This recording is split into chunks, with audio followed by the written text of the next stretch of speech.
Good morning, I'm Gretchen Ho. It is a Tuesday, the 24th day of June. I'm bringing you Morning Matters because your mornings matter. Let's get to the stories that matter today. U.S. President Donald Trump has announced a complete and total ceasefire between Israel and Iran.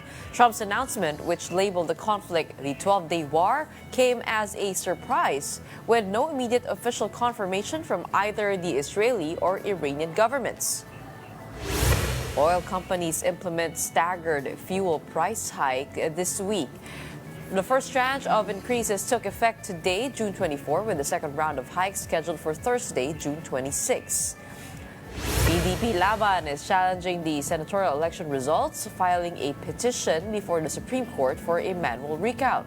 The party argues that a physical audit of the ballots is the only way to validate the outcome and restore public trust in the electoral process.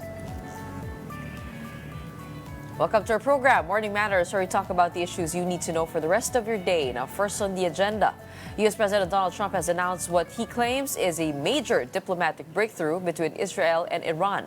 On his Truth social platform, Trump congratulated both countries for agreeing to a, quote, complete and total ceasefire, which he dubbed the end of the 12-day war. He hinted, however, that some final operations may still be carried out by both sides before the full ceasefire takes effect. Now, as of now, there has been no official confirmation from Israel, Iran, or the White House regarding the reported ceasefire deal. Now, prior to that, Iran launched a missile strike targeting a major U.S. airbase in Qatar. The strike comes after American bombers hit parts of Tehran's nuclear facilities over the weekend. Here is the report. Explosions were heard over Doha, the capital of Qatar, as missiles streaked across the night sky on Monday. Iran's military later claimed responsibility, saying it had launched what it called a devastating and powerful missile attack on the Al Udeid Air Base, the largest U.S. military installation in the Middle East. Qatar's defense minister said its air defenses intercepted multiple missiles aimed at Al Udeid. No casualties were reported, but officials strongly condemned the attack and said they reserve the right to respond. The strike follows U.S. air raids over the weekend, where American bombers dropped 30,000-pound bunker busters on Iranian underground nuclear sites, a major escalation in regional tensions. In the wake of the attack, the Philippine Embassy in Qatar has advised all Filipino nationals to shelter in place until further notice, urging them to monitor updates and follow official advisories. Meanwhile, 26 overseas Filipino workers from Israel are expected to arrive in the Philippines today. They are among more than 200 Filipinos who have requested repatriation amid the ongoing conflict. Most ng gustong umuwi, ito yung mga hindi pa veterano na OFW. Siguro last mga 2 or 3 years lang nandun, no? Kasi yung mga naka 10 years na 20 years na going home, sanay sila dito. President Bongbong Marcos has also called on Filipinos in Israel and Iran to coordinate with the Philippine Embassy for their safety and assistance. President Marcos orders all concerned agencies to ensure the safe return of overseas Filipino workers who wish to come home. This as the Philippine government has placed both Iran and Israel under Alert Level 3 amid the tension between the two countries. Over 200 repatriation requests are now being processed. The chief executive assured returning Filipinos of immediate financial and livelihood assistance. Your government continues to act and is ready to serve to protect your safety and well-being. Nothing is more important than the safety of every Filipino. Over the weekend, the United States claimed to have obliterated 3 Iranian nuclear sites using B-2 stealth bombers and 30,000-pound bunker-busting bombs, escalating an already tense situation in the Middle East. While Israel and many Western nations have backed the strikes, most world leaders are calling for restraint. The Philippines, through its Foreign Affairs Department, is urging all sides to take the path of diplomacy. It also assures assistance and protection for all Filipino nationals caught in the conflict.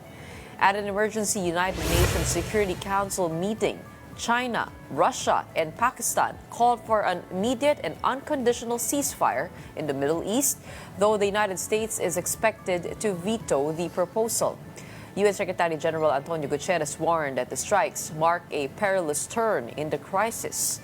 China, Russia, and several Gulf states have condemned the U.S. airstrikes as irresponsible and a violation of international law. Meanwhile, the UAE and Saudi Arabia are on high alert amid fears of retaliation and wider regional unrest. In his weekly prayer, Pope Leo XIV called on the global community to stop the war, warning it could become, quote, an irreparable abyss. But don't go away. We'll be back with more stories right after the break. Lahat po ng mapapanood ninyo sa susunod na mga eksena ay fake. Tandaan nyo po yan. Ngayon, sobrang dali na gumawa ng fake na video. Muka, boses, pwedeng gayahin. Parang totoo, pero hindi. Yung fake videos, pwedeng gamitin yan para manghingi ng OTP, password, o mag-spread ng maling impormasyon. Gaya nito. Bro, legit to. High return in just 3 months. Wala kang gagawin. Oh, boss, bayad ka. Minimum lang 50,000, may 100,000 ka na bukas. Oops, fake lahat to. Pati kami FAK. Nanalo ako. Pero kailangan daw ng 1,000 pesos. Tsaka OTP. Anong OTP? Inday, na-aksidente si sir. Nasa ospital. Karon dayon nagpadala og kwarta. Unsa? Ay, fake pala ako. Pati itong buong eksena. Good morning po. May promo tayo ngayon. Tataasan natin ang credit limit ninyo. Alright. Pakisend po ng picture ng credit card nyo. Oops, fake to. Ingat tayong lahat sa fake. Gaya namin. Lahat kami dito fake. Pakipadala ng email address at phone number. Oops, fake ako. Sorry, tita. Fake ako. Ow, I miss you. Sorry. Fake kami. Gagawa ko ng batas na lahat ng senior high school students kailangan mag-necktie. Bakit po necktie, sir? Sa ikauunlad ng bayan, neckties ang kailangan. Ay, fake pala ako, pati itong press con. Fake news and fake videos will become an even bigger problem. Pati lahat ito fake. Ang nakakagulat, sobrang dali na gumawa ng video gamit ang AI. Sobrang galing na nito at gagaling pa. Ang good news, mukhang mas madaling gumawa ng AI-generated video kesa magpaloko, kahit gano'ng kagaling pa yan. Lalo na kaming mga kabataan ngayon, hindi na kami basta-basta maluloko. Hindi mo kami maluloko, AI. Gayunpaman, there are people we care about who can fall for this. At aminin, baka one day, mabiktima ka rin. Saka sa totoo lang, lahat ng scam na to, lumana. But we've seen that every old scam tries to use the newest technology. We have also seen that even the oldest scams and the newest toys are no match for knowledge, awareness, and watching out for each other. Kaya let's be aware. Magtulungan tayo na maintindihan ng bawat isa ang mga nakikita at napapanood natin. Uulitin ko lang ha, ang lahat ng nakita nyo, fake. Walang totoong tao dito. Pati ako fake. Okay, thanks, bye.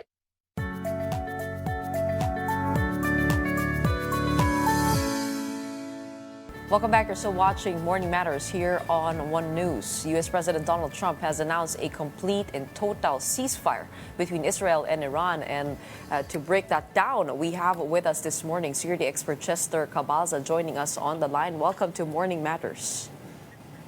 Good morning, Gretchen. Thank you for having me in your show.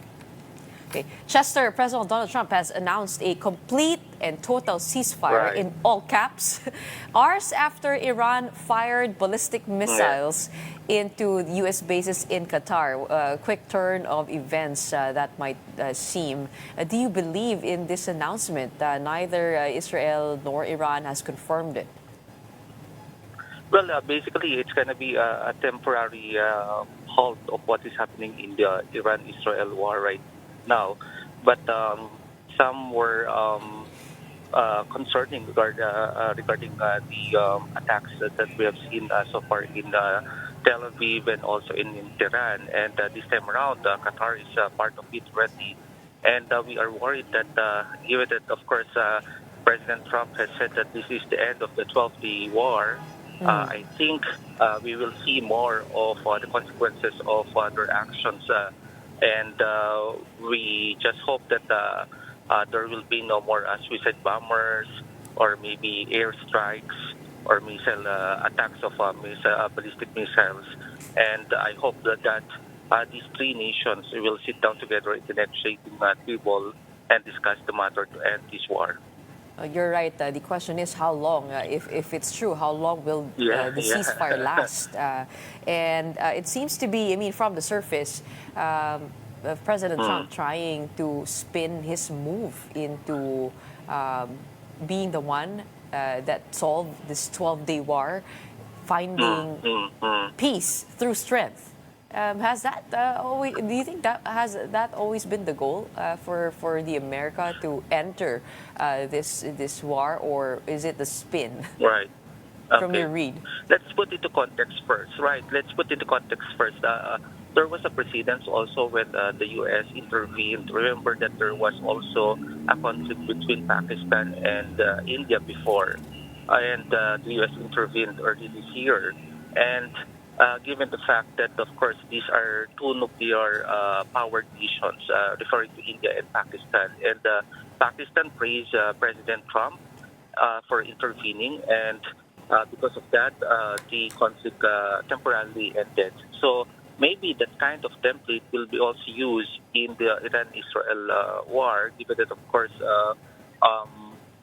some other leaders have praised, especially President Netanyahu. He has praised President Trump. I hope that this would end the 12-day war.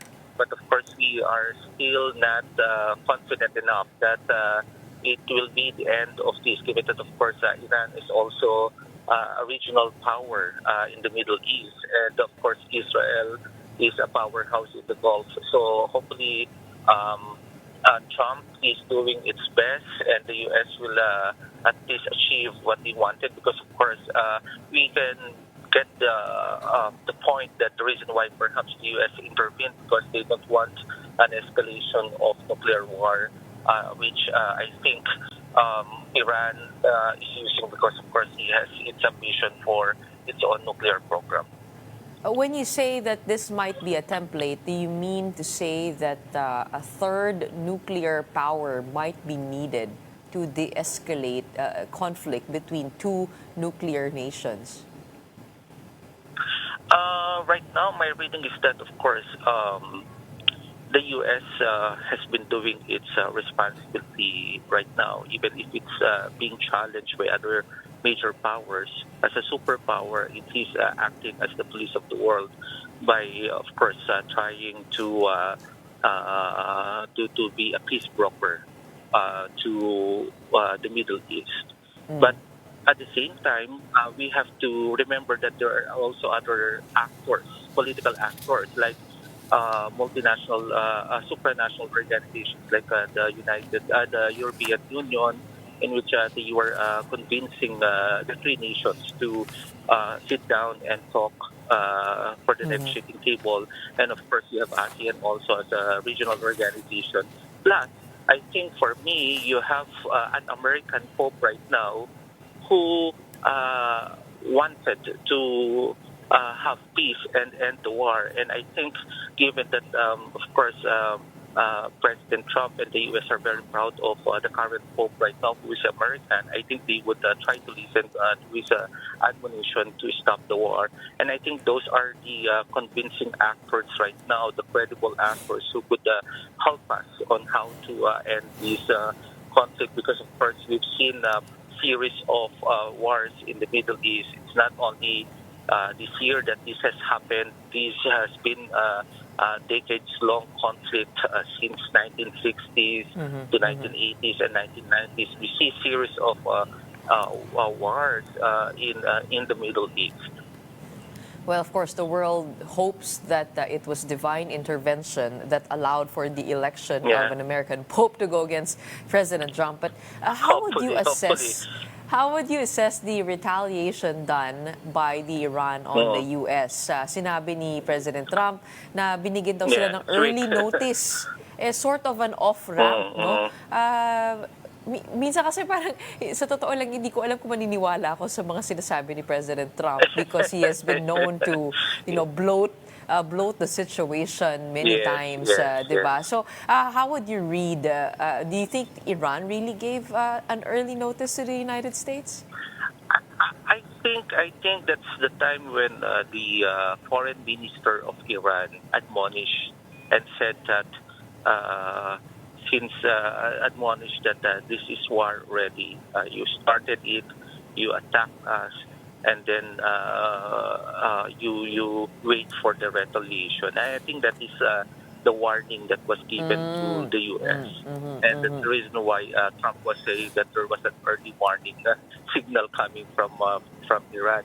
But surprisingly, they attacked Qatar, maybe because the U.S. bases located there. No, there are many different locations of U.S. bases in the Middle East. One of which is in Qatar, then another one is in Iraq. So I think Qatar would be a soft signal. I think this is just a soft launching of Iran's retaliation. Whatever happens in the because nag-announce na, di ba, na stop muna. I don't know if these two countries, I'm referring to Iran and Israel, will honor this temporary warning coming from the US. Why do you think they chose Qatar? Is it because the other countries are more of a threat militarily? Why Qatar? I think because of the strong presence of the American American bases there. They have the largest there. They know also. Yes, that's the largest, and some were saying that Qatar can retaliate also, but of course, knowing that Qatar embraces peace because it's a prosperous nation, it doesn't want to risk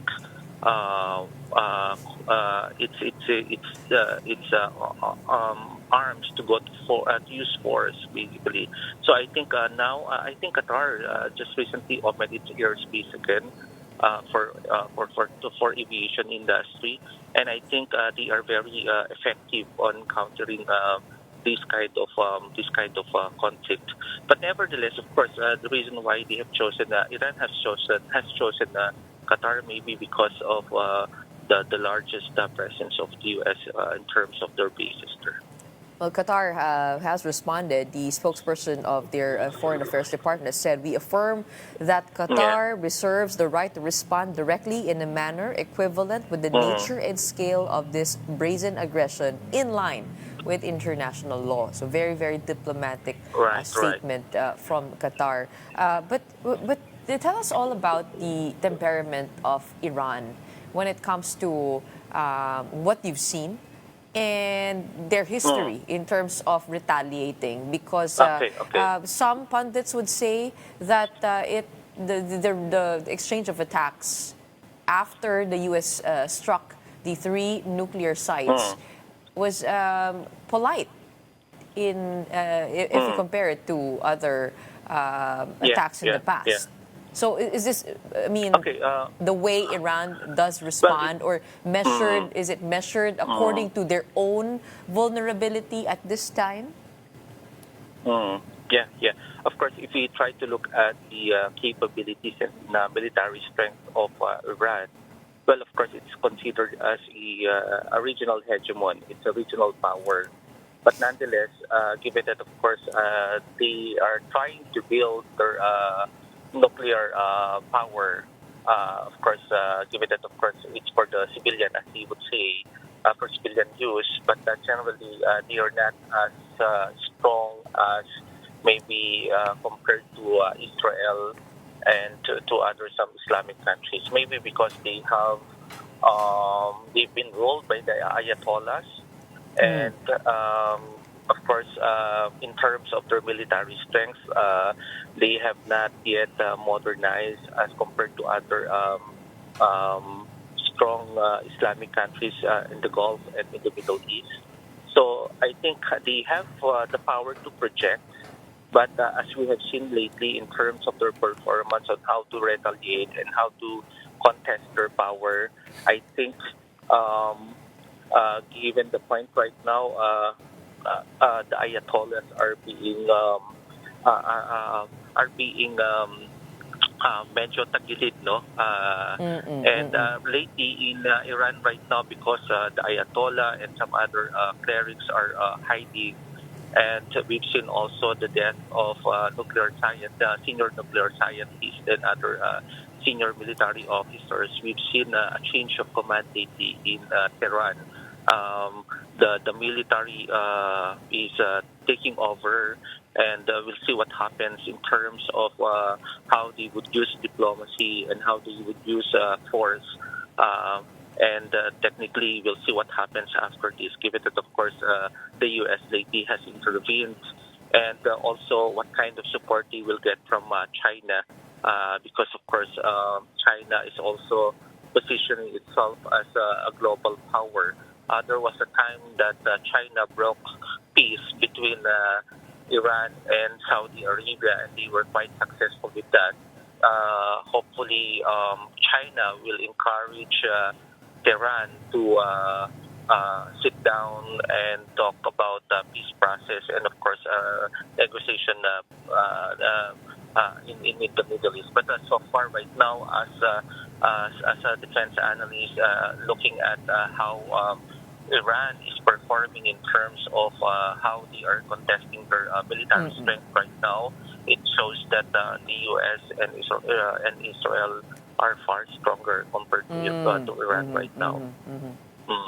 Well, speaking of injuring Iran, it's not just the ceasefire that President Trump has described as complete and total, but he has also said they have completely and totally obliterated Iran's nuclear facilities. But when the Vice President, J.D. Vance, was asked about the location of the uranium they were enriching, hindi niya sinagot ng diretso. Sinabi niya, our goal was to bury the uranium, and I do think the uranium is buried. Kumbaga parang may mga tanong no, kung talagang nasira nila, hindi ba inurong ito sa ibang lugar? And of course, when you talk about knowledge, it doesn't go away with bombing. Right, Your thoughts on that? No? That's the reason why nung binomba nila yung mga uranium bases nila, and some were saying from the Iranian part that they have transferred the location. But of course, there is no piece of evidence that would tell to us that they were successful enough in doing that.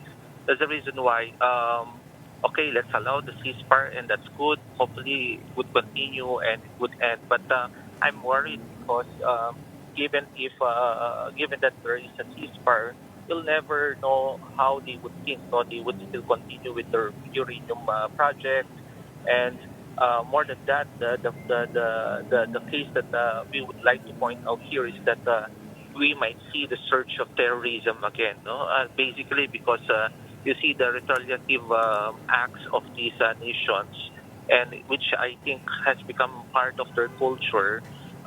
Generally, we would see some formations and alliances of armed groups, rebel groups and terrorist groups, So definitely, if we are not careful enough to watch that, observe, to become more observant, baka dumami yung mga terrorist organizations again. And at this point, with what you're seeing, as you mentioned, Israel and the United States have proven to be the more powerful party. Do you see this de-escalating now at this point? Oh well, I just seen in the Twitter, in the X, that they're saying that President Netanyahu has almost completed his job, but I think his real mission is to purge, to end all these terroristic activities or these terrorist tendencies of nations. So he really would want to purge all of them, and I hope that he does not overdo it, because generally we're talking about human rights, and definitely we don't want that they will just use force, brute force for that matter. We have to respect international law, the sovereignty of nations, and human rights, basically. And speaking of saving the world, if you take a look at the nuclear non-proliferation treaty, Iran is actually a signatory to that, but Israel is not. despite, I mean, the certainty that they have their own nuclear weapons. They have remained ambiguous about it, and inspections have gone on for Iran in this program, right? Yeah. And also there was no confirmation yet from the International Atomic Agency if those uranium enrichment sites were really purged, no, or were really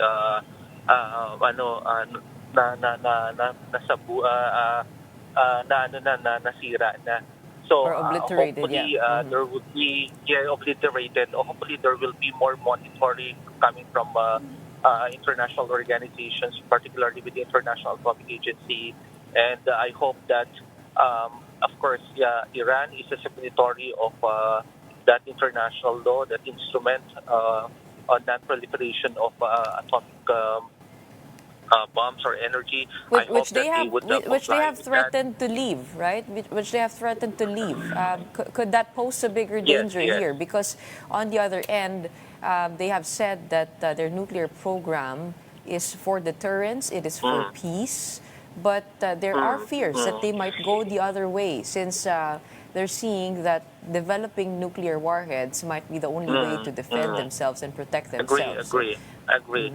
And that's the reason why the U.S. has already intervened, because in their assessment, they thought that it now there will be maybe a threat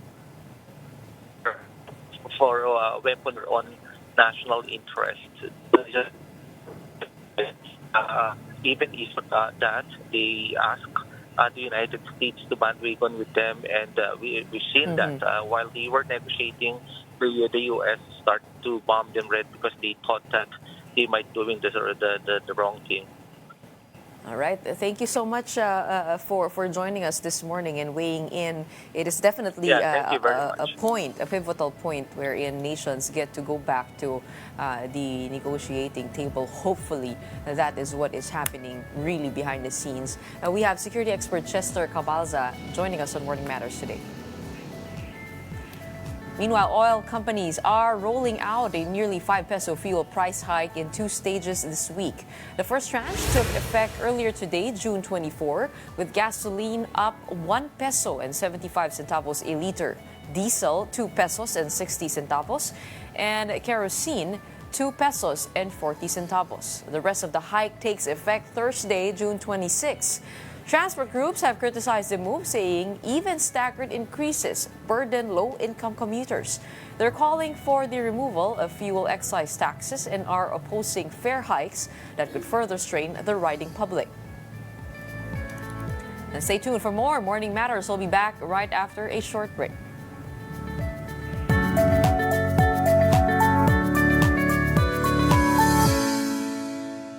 Good morning, I'm Gretchen Ho, and here on Morning Matters, we talk about the most pressing issues and give you the context behind the headlines.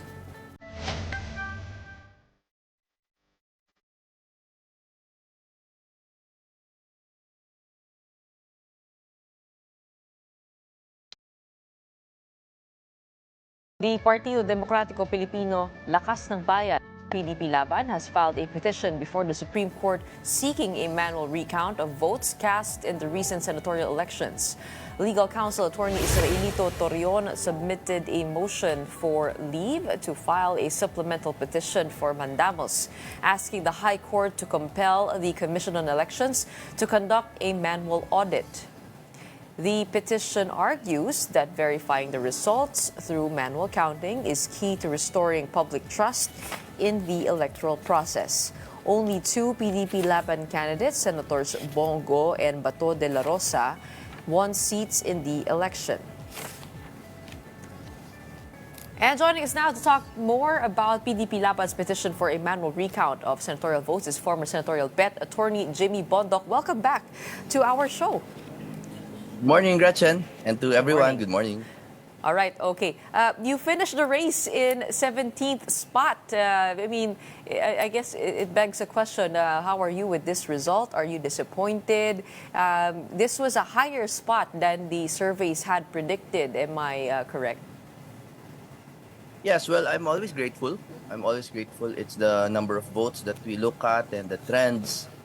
And, I never came into this race anyway with any form of expectation.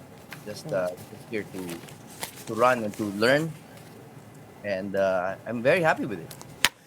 And speaking about learning, I mean, we had you at the start of your campaign. Now, what have been the learnings since then over, I guess, how to garner a strong finish in the senatorial elections? Kamusta naman ang kampanya? Well, I learned first of all na hindi kita pwedeng tawaging maganda. Pangalawa, but seriously, Gretchen, maganda ka. Tsaka Salamat. yung pag-ikot po, yung pag-ikot po sa Pilipinas is just as a candidate, is just irreplaceable learning, a mine of knowledge talaga. So, in terms of garnering votes, I think talagang nagkulang lang naman ako sa pera. And I want to say that candidly. Kasi I was at awareness ng mga 62%. But my votes were up there with the big guys, no?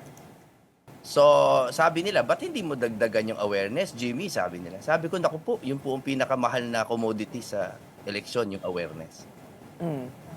So many other learnings, but that's basically the key learnings. Oh, pero you were actually quite creative in your campaign. If you take a look at your TikTok, gumamit pa kayo ng AI, ano? Tell us all about that and the social media campaign that you pushed. Well, it wasn't intentional. I've always been a creative fellow, no? I'm an artist. So yung necessity breeds creativity, no? So I figured that making songs is still a good way of getting the message out there, getting to the youth, which turned out to be about a 60% turnout, no? Sa voter turnout. So I suppose we were doing a lot of things right. And now let's go to your petition before the Supreme Court. You're asking for a manual recount. Does this mean that you aren't happy with the results? What is the basis for this protest? Is there suspicion of any fraud or cheating here? Siguro to isolate, no, to clarify the parameters of the petition. Wala naman pong personal dito na disappointment at kahit ano po pong sabihin ng mga bashers natin, lalo na sa page ninyo, ang dami kong basher, ma'am, napakadami. Pero to isolate, the basis is legal, no? The basis is legal. Wala na pong iba. It's not about wanting to sit a seat of power. It's just para po sundin yung mga blatantly na nalabag na batas. Yung manual count naman po, actually, medyo nagkakamali kami sa pagsabi ng manual recount. It's not manual recount, it's manual count. No, kasi po ang nakalagay sa batas, no, sa 9369, Section 31. The manner of counting votes is really physical po at the precinct level, no? After the precinct level, pwede na yung electronic transmission ng result. Pero at the precinct level, meron talagang manual count, kaya nga po tayo may poll watchers. Otherwise, wala nang gagawin yung poll watcher kung di magbantay against flying voters. Actually, nakausap ko dito si Attorney Torion, pati na rin si Comelec Chairman George Garcia on this provision. And ito yung sinasabi mismo ng batas natin, no? The member shall assume such positions as to provide the watchers and the members of the public as may be conveniently accommodated in the polling place an unimpeded view of the ballot being readied by the chairman of the election return and the tally board being simultaneously accomplished by the poll clerk and third member respectively without touching any of these election documents. Nung tinanong namin kay Chairman Garcia, nasabi niya kasi naging automated na yung counting. Dito sa bagong batas natin, automated counting election law. Pero kung may katanungan daw kayo, they welcome it. Dapat i-file ito sa Supreme Court. Pero ang sabi din niya, wala na sa kanila ang jurisdiction. Nasa After June 30, it will be with the Senate Electoral Tribunal and House of Representatives Electoral Tribunal. At wala rin actually sa Supreme Court. Dito na babagsak sa Senate at saka sa House. Handa ba kayo idalin doon? Well, that's the reason why we brought it early, no? Yung sa mga nagsasabi na bakit ngayon lang, mali po. Kasi po, supplemental nga to, ibig sabihin may nauna. At ang nauna, nung April 3 pa kami nag-file, ano po? Ngayon, pag sinasabi po ni Chairman George na wala ng jurisdiction ng Supreme Court, lagi naman may jurisdiction ng Supreme Court kapag merong grave abuse of discretion, no? Amounting to lack or excess of jurisdiction. That's the expanded jurisdiction of the Supreme Court. So, bagamat meron talaga sa SET tsaka sa HRET na jurisdiction dyan dahil milipat no? Lumilipat pagkatapos ng mga proclamation, oath, assumption, we are of the opinion that there has been grave abuse of discretion. But Chairman George Garcia also mentioned that this is the way it has been done over in the past elections and they just followed suit. What would you have to say about that? Well, I would have to cite the law on that, no? Dahil nakalagay po sa Civil Code na no amount of, kumbaga, I'm paraphrasing, no? Kahit po may mali na custom or na neglect na batas, it does not repeal the law. There's only one way to repeal or amend the law, which is by a succeeding law. Nakalagay po sa batas yan, kahit hindi natin sinunod, kailangan sunod. But in your opinion, were there irregularities in the elections that you wish to point to or that you observed? Well, it's not an opinion. Again, I'm trying very hard to refrain from giving opinions. There are facts, no?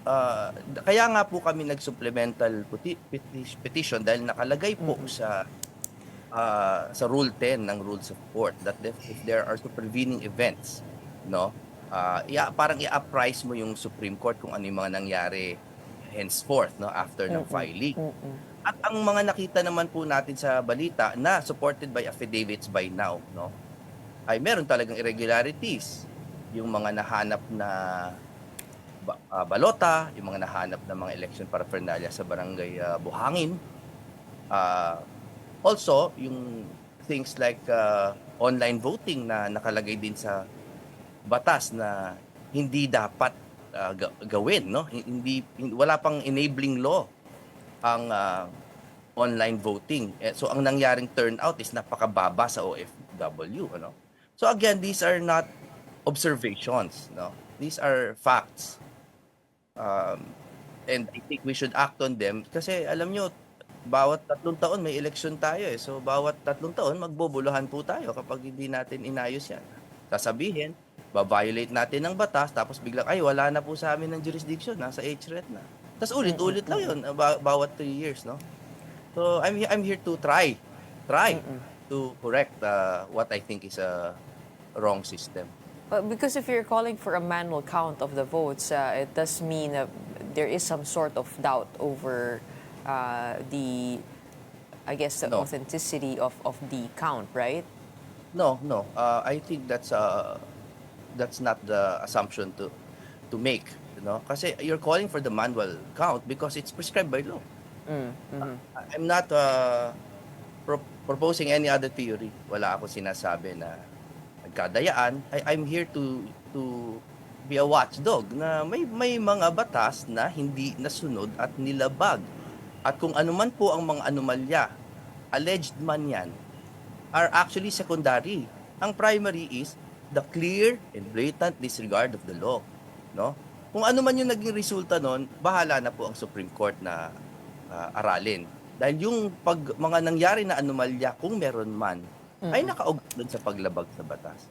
Ay, sabi kasi ni Attorney Torrio, no, nabanggit din niya sa programang ito na si Pastor Kibuloy in a precinct had parang the same number of votes in different barangays. Parang nagpapare-pareho yung mga count, ano? Meron din ba kayong meron din ba kayong ganun na observe on your end? Ito personal na first-hand knowledge to mula sa kaibigan, ng mga kaibigan. Meron akong kaibigan na singer, musician, sikat siya, but I don't want to drag him into this mess, no?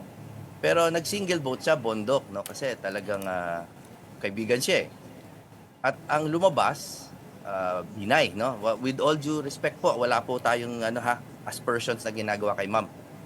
So, ang daming nagbe-message sa akin na gano'n, na 10 ang binoto nila, 9 ang lumabas. Pero ito, first-hand knowledge. Another one is yung isa ko pong waiter sa Aromata, dun sa aking restaurant. Ganon din, nag-single vote siya, bondok, tapos binay po yung lumabas. Again, it's not an allegation, it's a fact. Nag-affidavit din siya, nag-complain siya, pero ang problema doon, tapos na yun. Tapos, wala na, nag-submit ka lang ng complaint, wala na. So, I'm not saying it's isolated sa akin.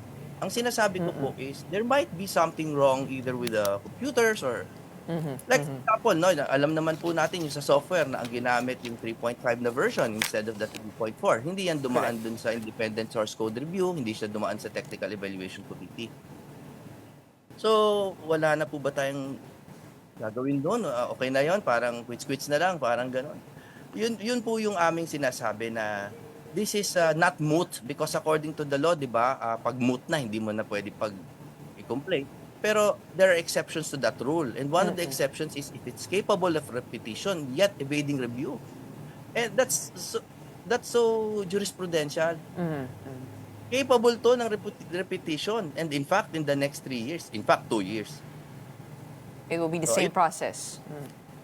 Oo. Kailangan natin ayusin yung sistema kahit tatakbo man kami or hindi. That's people are missing the point, no? But it's okay, sanay naman tayo dyan. Well, would you know if yung mga nag-report sa inyo na iba yung lumabas sa kanilang balota, kung sila ay nag-file ng official report dito sa COMELEC? Yes, no. Doon mismo sa site, you're asked to complain, but hindi mo pwedeng picturean, hindi mo pwedeng iuwi yung complaint, iiwan mo lang doon. So that's the process na ginawa po ng COMELEC. So talagang wala pong kalaban-laban si complainant para sa akin. No? Has no response been sent by the COMELEC? Wala. Oo. Wala po. Actually, tinatanong din namin po yan sa COMELEC kung bakit nga ba ganun, what do they intend to do? And then they were saying that titignan nga nila kung if there's sufficient maybe complaints in an area, pwedeng maaaring buksan, pero kailangan maihain officially in their channels yung gano'n. Tinanong nga din namin kung pwede ba kung saan may highest incidence of complaints. Is it possible to have a manual audit of that? Sabi nila, manual audits are designed to be random according to law. And I do understand what you mean in terms of being able to verify the actual results. But on the other hand, sinasabi rin ni COMELEC Chair, wala ring pruweba na iba yung nasa balota at iba yung nasa resulta. Kasi maaring nag-blot lang yung ink. Actually, sabi niya, hindi naman back-to-back daw So, imposibleng Pero ang sabi niya, walang pruweba na iba yung binoto sa lumabas. Oo nga naman. Walang pruweba kasi nasa kanila. So, buksan natin. Yun nga yung point Pag nag-manual count tayo at ibangga po natin dun sa mga nakalagay dun sa mga high-tech na mga kagamitan, di malalaman natin. Buksan natin. Hindi kasi ang hirap po ngayon parang pag sinabi mong i-manual count, parang babalik tayo sa barok na na sistema ganun. But it is what it is, and it will cost a lot at this point to have a manual count. Who will shoulder the count? Siguro yung mga paayuda po.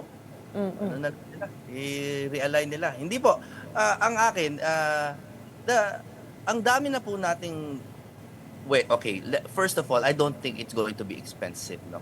Kasi pag sa precinct level, and again, pwede nilang hindi gawing pangmalawakan, pwedeng designated areas. Paano po magiging mahal? At saka mandated naman po ang COMELEC to do so anyway. So the law is the law, whether mahal or hindi. But again, I'm saying, I don't think mahal siya. Pero kung lagi po natin gagamitin dahilan yung mahal, ako po, nakita naman po natin recently, ang dami natin pinagkakagastusan na very contentious, no? So siguro naman na sulit ito para sa ikasusulong ng demokrasya natin in the future, no? Hindi po ba yung petitioner po ang mag-shoulder usually ng cost if they ask for an opening No, of the ballots? that's for a protest. Pero kasi ito, what we're asking nga is for you to follow the law. In fact, ayoko na yung sinasabing recount. Mali po yung recount. Pati ako, I'm guilty. Nagkakamali ako. It's manual count. It should have been counted at the impetus, no? Na bilangin natin ng manual. Nakalagay po sa batas, bilangin natin para po may ibangga. Wala po kaming ibang sinasabi kundi yun. Na kasi the supervening events have shown na it demands yung pagbabangga. Kasi nga, halimbawa yung overvotes. Ngayon lang po nangyari sa kasaysayan ng mga halala natin na mayroong 18 million overvotes, 16.8 million sa senatorial. Dati po, hanggang 1 million lang yung overvotes. Ano po? So, hindi ba to enough? Hindi ba ito enough para subukan nating pagbanggain man lang yung physical doon sa technical, digital? What's next for Attorney Jimmy Bondoc? I mean, now that the Senate race is over, people are wondering, what's next for you? Well, I'm still a lawyer, thank God. So I practice and I have not ever stopped performing bagamat hindi ako laging nasa limelight. So I've formed the Jimmy Bondoc Foundation, which it's been there for a few years, no, pero hindi ko siya ni-register muna. And now it's official. And lahat po ng ginagawa kong pagtatanghal at pati po parts ng kita sa law firm ay napupunta po dun sa foundation. Sino po tinutulungan ng foundation? Geared kami towards education kasi ako po ay believer ng education po ay talagang the great equalizer. But yung purposes namin are multi-fold naman. Education, health, mga relief assistance, ganun. Pero education, meron na po kaming magiging scholar this year. May law students din kaming susuportahan kasi I believe in the study of the law. No? So, ganun po. Ganun po, mga simple lang po. May plano po ba sa 2028? Magko-concert po ako sa 2020. Sa West Philippine Sea. Joke. Pwede, oo, pwede. Well, Attorney, pagdating sa paghanap ng katotohanan, kasangga mo kami dyan. There is no doubt about that. Thank you so much for being with us today and for sharing with us all about the petition of PDP-Laban before the Supreme Court and your insights after the 2025 midterm elections. We have Attorney Jimmy Bondoc, senatorial candidate, joining us today. Thank you so much. Don't go away. More matters to discuss right after a break. Keep it here on One News.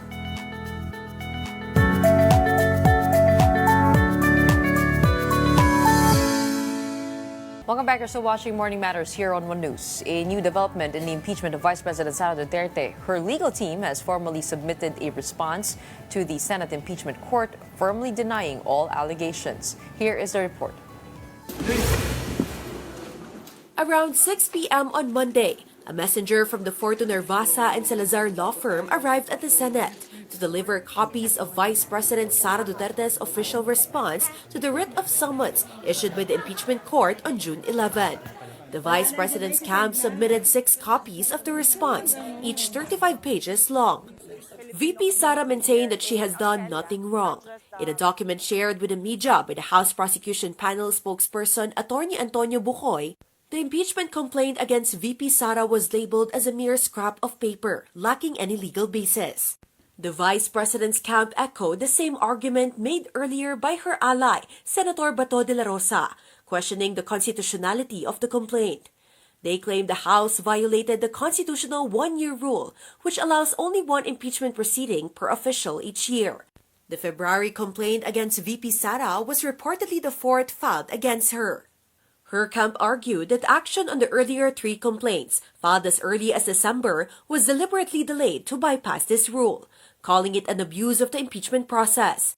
VP Sara is currently facing accusations of conspiring to assassinate President Bongbong Marcos, misusing confidential funds, bribery, and links to extrajudicial killings in Davao City. But she insists there is no evidence to support any of the allegations. The title of the VP's response is marked Answer ad Cautelam, which means the reply is being filed with caution, potentially reserving arguments for later. Maybe in their minds, they'd like to reserve some arguments, no? But in compliance with the order of the court, nag-file sila ng answer, but they're expressing that they're doing so with precaution.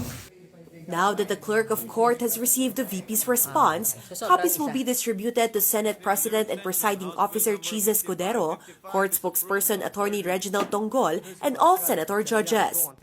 The House Prosecution Panel has 5 days to issue the reply to the VP's answer, which falls on a Saturday, so submission may happen by Monday, June 30. Vice President Sara Duterte calls President Bongbong Marcos a quote scammer. According to the VP, this is a fitting description of Marcos for failing to fulfill his campaign promises back in 2022. Sara also called the chief executive insecure for allowing the arrest of her father in March. But Malacanang is not letting the remarks slide. Palace Press Officer Claire Castro issued a sharp rebuttal, responding to the Vice President's accusation point by point. Budol? Talaga? Hindi ko alam kung sino ba ang nambudol. Hindi natin alam kung sino ba ang nambubudol.